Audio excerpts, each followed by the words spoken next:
Assalamualaikum warahmatullahi wabarakatuh. Halo, apa kabar pemirsa? Kembali lagi bersama saya di MUI Sepekan, program yang menyajikan rangkuman berita-berita penting dan menarik dari Majelis Ulama Indonesia selama sepekan terakhir. Bersama saya Arif Hasibuan, segera kita simak MUI Sepekan selengkapnya hanya di MUI TV, rujukan umat, inspirasi dunia.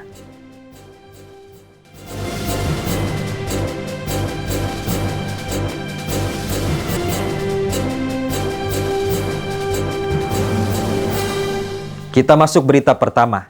Komisi Hubungan Luar Negeri dan Kerjasama Internasional Majelis Ulama Indonesia menggelar pra-bimbingan teknis standarisasi pelatihan diplomasi Islam Wasatiyah sebagai upaya memperkuat pemahaman dan penerapan Islam moderat. Acara ini bertujuan membekali peserta dengan keterampilan diplomasi yang efektif dan santun sesuai dengan prinsip Wasatiyah sehingga mampu menyampaikan pesan Islam yang damai dan inklusif dalam berbagai forum nasional maupun internasional. Pra-Bimtek terkait dengan yang disebut pelatihan diplomasi Islam Wasatiyah. Kita sudah mulai menyusun standar pelatihan sesuai dengan yang telah ditetapkan oleh pemerintah maupun lembaga sertifikasi profesi dari Majelis Ulama. Ini kebetulan tadi dalam diskusi sebetulnya dari kementerian itu sudah ada peraturan ya untuk melakukan standarisasi. Ada 3 jenis standarisasi. Yang pertama standarisasi khusus yaitu yang dimiliki oleh masing-masing instansi. Dalam hal ini kita dari MUI. Kemudian ada standarisasi nasional ditandatangani oleh Kementerian Tenaga Kerja. Dan kemudian standarisasi internasional harus disetujui oleh lembaga internasional yang menangani ini. Tahap pertama yang perlu kita lakukan ini adalah menyusun standarisasi sesuai dengan kekhususan kita, yaitu diplomasi Islam Wasatiyah.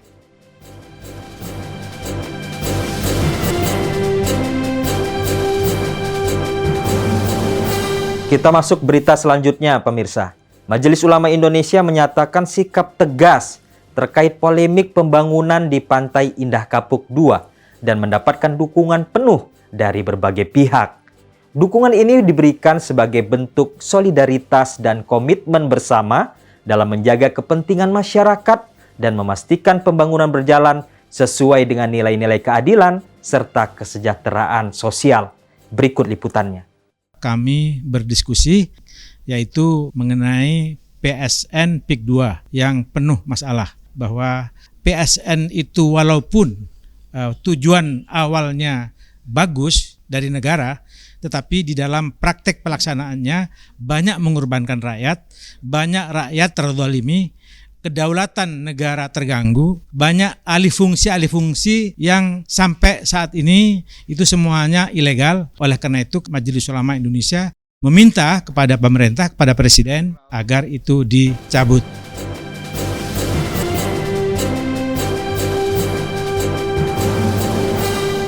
Ketua Majelis Ulama Indonesia Profesor Dr. Asrorun Niam Soleh mengimbau kepada generasi muda untuk tidak merayakan Hari Valentine yang dipandang tidak sesuai dengan nilai-nilai budaya dan ajaran agama Islam. Selain itu, Prof. Niam juga berharap masyarakat memahami makna cinta dan kasih sayang yang sesungguhnya dan tidak terjebak dalam perayaan yang berpotensi melanggar norma dan etika sosial. Berikut liputannya. Soal Valentine itu tradisi yang jika hanya diambil pada bagaimana pelaksanaan sebagai manifestasi dari cinta kasih, ya setiap hari kita harus Valentine, setiap hari kita harus mengedepankan semangat cinta kasih. Tetapi kalau ekspresi Valentine kemudian dengan cinta-cintaan, kemudian membangun hubungan yang di luar ketentuan keagamaan, apalagi bertabrakan dengan aturan agama, aturan hukum negara, dan juga aturan tatanan nilai di tengah masyarakat, tentu itu terlarang dan haram hukum.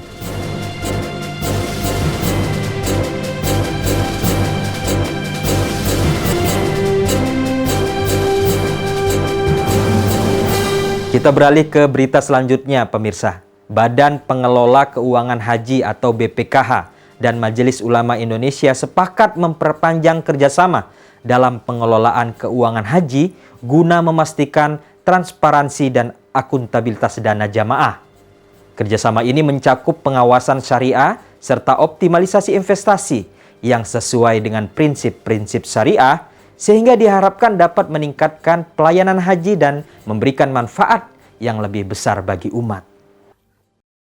Alhamdulillah, hari ini BPKH telah menandatangani Memorandum of Understanding dengan Majelis Ulama Indonesia yang pada prinsipnya MOU ini merupakan perpanjangan kerjasama dan kesepakatan yang sudah dilakukan dari sejak tahun 2022 dan berakhir di 2024.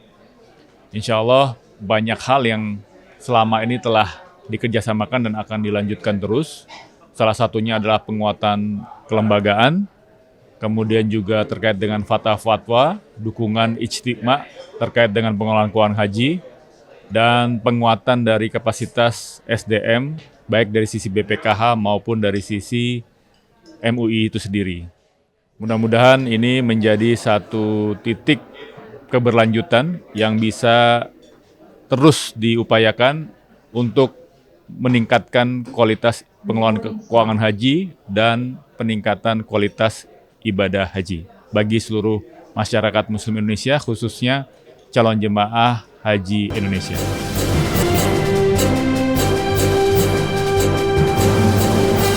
Pemirsa, dalam kondisi keterbatasan air, mandi hadas besar tetap bisa dilakukan sesuai dengan tuntunan syariah. Penggunaan air secara efisien dapat dilakukan asalkan memenuhi rukun mandi wajib, yaitu niat dan meratakan air ke seluruh tubuh. Dalam situasi darurat, tayamum juga diperbolehkan sebagai pengganti mandi besar, sehingga tetap menjaga kesucian ibadah meski dalam keterbatasan sumber air. Lantas bagaimana mandi besar dengan air terbatas dalam hukum Islam? Dan informasi ini sekaligus mengakhiri jumpa kita dalam MUI Sepekan pada episode kali ini. Akhir kata, saya Arif Hasibuan mewakili seluruh kru yang bertugas mohon undur diri. Terima kasih atas perhatian Anda. Tetap saksikan MUI Sepekan hanya di MUI TV, rujukan umat inspirasi dunia. Wassalamualaikum warahmatullahi wabarakatuh. Bicara masalah mandi dengan air terbatas, bisa nggak? Bisa, saya bilang nggak bisa. Nabi itu pernah, beliau itu mandi menggunakan air 10 liter air. Dalam bahasa Arabnya 5 mud. 5 mud itu 10 liter air. Sudah saya takar 1 ember kecil yang Indonesia punya. Jadi ketika kita nyiduk air 1 ember 10 liter tadi, ya usahakan tangan kita yang sudah basah jangan sampai netesnya ke ember yang tadi. Seluruh tubuh rukunnya mandi besar itu semua kesiram air. Logikanya pakai shampoo enggak? Pakai sabun enggak? Enggak usah kali. Rukunnya saja berarti ratakan ke seluruh tubuh kita plus rambut-rambut kita, 1 berarti bisa.